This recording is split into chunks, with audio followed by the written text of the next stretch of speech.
नौजवान जब कोई हो जाता है तो उसकी सोचें जवान हो जाती हैं। नौजवानों से माजरत के साथ नबी पाक अलैहिस्सलाम ने नौजवानों की हुकूमत से पनाह मांगी,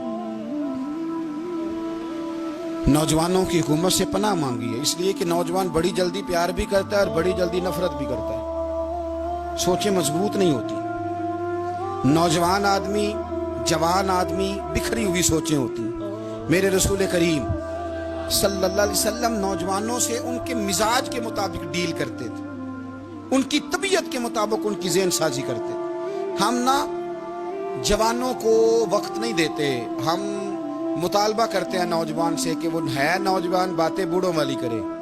अगर जवानी में बूढ़ों वाली बातें करे तो फिर तो शेख सादी कहते हैं सारे बूढ़े छोड़ के उस नौजवान के पास बैठो, उसके पास फैज ज्यादा है।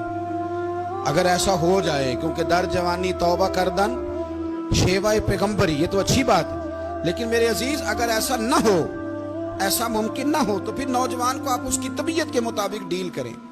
आप उसकी सोच देखें, उसका रवैया देखें, उससे प्यार करें। नबी करीम अलैहिस्सलाम के पास एक नौजवान दाखिल हुआ, अंदर दाखिल होते ही उसने फटाफट एक बात कर दी, कहने लगा या रसूलल्लाह मुझे जिना की इजाजत दे दें। मेरे जज्बात बहुत भटक गए, मैं रोक नहीं सकता।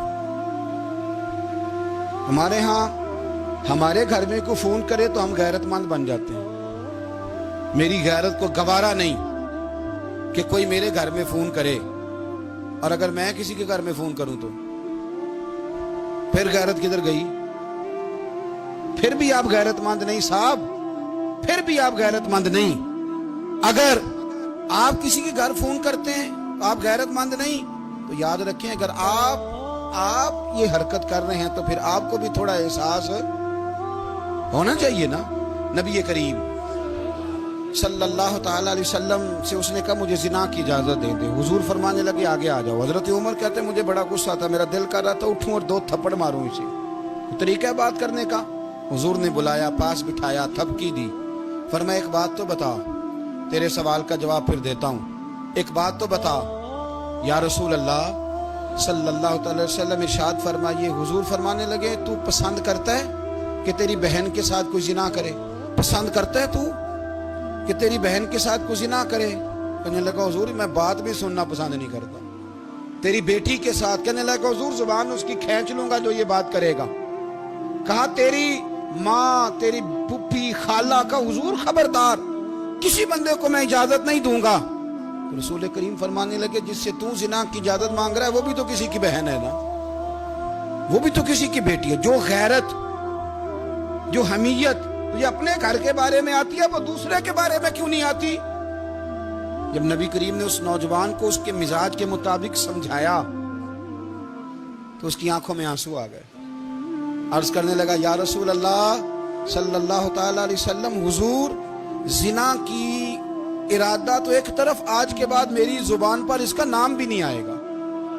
आप सामने वाले की नफ्सियात को देखें, आप अपने मूड में ना रहें।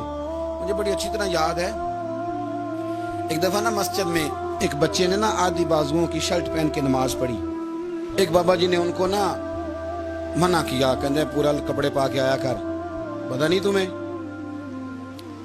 वो कहने लगा, बच्चा कहने लगा नमाज हो जाती है, बाजू आप फोल्ड करके ऐसे करके, बड़े बाजुओं फोल्ड करके पढ़ेंगे तो कराहत है, लेकिन वैसे भी आधे बाजुओं वाली शर्ट में नमाज हो जाती है। लेकिन अच्छा अमल नहीं, अच्छा यही है कि आपके बाजू पूरे हों।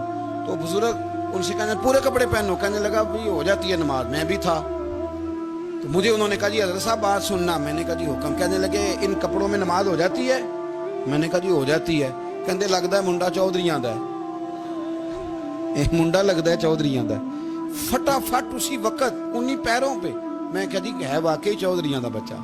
लेकिन मसला ये है कि दीन चौधरी के लिए भी वही है और गरीब के लिए भी। तो आप इस बच्चे बेचारे को अंदर आने तो दें, इसको मस्जिद में दाखिल होने दें, इंशाल्लाह कपड़े भी ठीक पहन के आ ही जाएगा। लेकिन हमने तो ज़हन बना लिया है कि हमने अपनी मर्जी के मुताबिक लोगों को काबू करना है। हम लोगों की ज़हन के मुताबिक उतरने को तैयार नहीं, बस सारे मेरे मुताबिक चलें। ये तो बात को पेशवा करेगा, मुक्तदा करेगा, वो भी समझाएगा। रसूल करीम अलैहिस्सलातु सलाम लोगों को जबरन नहीं झुकाते थे, हुजूर दलाइल देते थे। नौजवान बच्चों को मौका दें, इन्हें समझाएं, इन्हें कायल करें। ان سے پیار کریں، ان کی نفسیات کو سمجھیں، اس کے مطابق ان کے ساتھ آپ ڈیل کریں۔